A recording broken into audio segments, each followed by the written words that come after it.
মূলত আমাদের নেত্রী দেশ নেত্রী বেগম খালেদা জিয়ার সুস্থতার জন্য মহান রব্বুল আলামিনের কাছে আমরা দোয়া করব, প্রার্থনা করব। আমরা কোরআন খতম করিয়েছি, বিভিন্ন এখানে এতিমখানার ছাত্ররা কোরআন পড়েছে।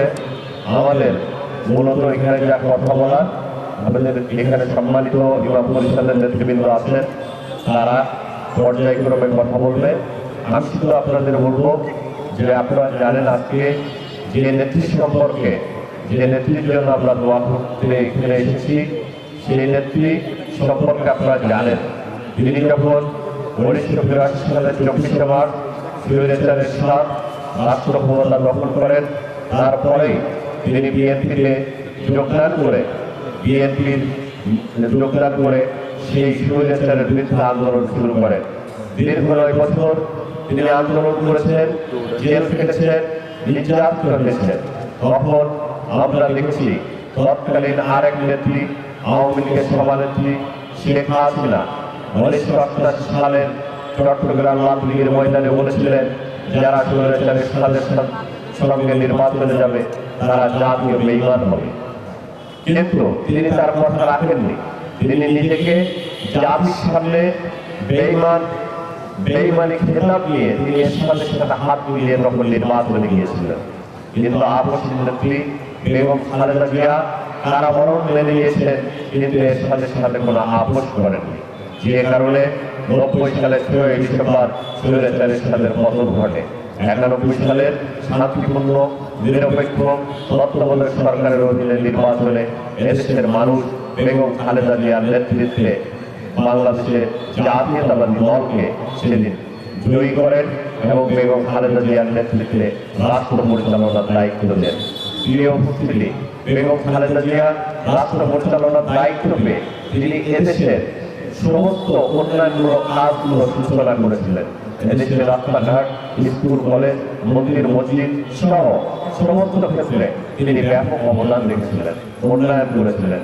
বেগম খালেদা জিয়া ক্ষমতায় থাকাকালীন নারীদের বিনামূল্যে শিক্ষার ব্যবস্থা করেছিলেন। তিনি খাদ্যের বিনামূল্যে শিক্ষা কর্মসূচি চালু করেছিলেন। তিনি মুক্তিযোদ্ধাদের সম্মানিত করার জন্য মুক্তিযোদ্ধা মন্ত্রণালয় গঠন করেছিলেন।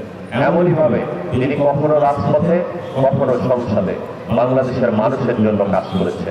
বিগত 17 বছর আওয়ামী সরকার যখন আওয়ামী লীগ বিনা ভোটে, কখনো আমিনামি নির্বাচন, কখনো দিনের ভোট রাতে, কখনো বিনা প্রতিদ্বন্দ্বিতায় নির্বাচিত হয়ে স্বৈরাচার শাসক আচরণ করে দীর্ঘ সময় রাষ্ট্র পরিচালনা করেছে, তার বিরুদ্ধে বেগম খালেদা জিয়া আন্দোলন করেছেন, রাজপথে সংগ্রাম করেছেন, হাসিনার সাথে হাত মেলাননি। তিনি কারাগারকে বেছে নিয়েছেন। শেখ হাসিনা তাকে অফার করেছিল, যদি তিনি দেশ থেকে চলে যান তাহলে পৃথিবীর যে কোনো রাষ্ট্রে তাকে থাকা এবং সমস্ত ব্যবস্থা রাষ্ট্র থেকে করা হবে। কিন্তু বেগম খালেদা জিয়া সেদিন বলেছিলেন যে এদেশ ছাড়া আমার কোথাও ঠিকানা নাই, এদেশের মানুষই আমার ঠিকানা, এদেশ ছেড়ে আমি কোথাও যাব না। মঈনুদ্দিন সরকার, ফখরুদ্দিন সরকার 1/11-এর সময় যখন বেগম খালেদা জিয়াকে এদেশ ছেড়ে চলে যাওয়ার অফার দিয়েছিলেন, তখনও তিনি সেই অফারে রাজি হননি। তিনি বলেছিলেন বাংলাদেশ আমার ঠিকানা, বাংলাদেশের বাইরে আমার কোনো ঠিকানা নাই। সেই সরকার বলেছিল আপনার 2 ছেলেকে হত্যা করা হবে, তখন বেগম খালেদা জিয়া বলেছিলেন আমি আমার সন্তানদের আল্লাহর উপরে ছেড়ে দিয়েছি, অতএব তোমরা যা খুশি করতে পারো, আমি এদেশ ছেড়ে যাব না, এদেশের মানুষ ছেড়ে যাব না। আজকে সেই নেত্রী মৃত্যুসজ্জায়, আজকে গুরুতর অসুস্থ। আপনাদের সকলের কাছে আমাদের বিনীত অনুরোধ, বিনীত নিবেদন, আপনারা বর্তমান দেশের যে প্রেক্ষাপট, এই প্রেক্ষাপটে খালেদা জিয়ার বেঁচে থাকা অতি প্রয়োজন। খালেদা জিয়ার দরকার, খালেদা জিয়ার অভিভাবকত্ব বাংলাদেশের মানুষের প্রয়োজন, বাংলাদেশের স্বাধীনতা, সার্বভৌমত্ব, গণতন্ত্রের জন্য প্রয়োজন। যে কারণে আপনারা সকলেই আমাদের নেত্রীর জন্য দোয়া করবেন এবং আপনারা বাড়িতে যে আমাদের মা বোনদেরকে বলবেন আমাদের নেত্রীর জন্য দোয়া করতে। আল্লাহ যেন খুব দ্রুত সময়ের মধ্যে আমাদের নেত্রীকে সুস্থ করে আমাদের মাঝে ফিরিয়ে দেন।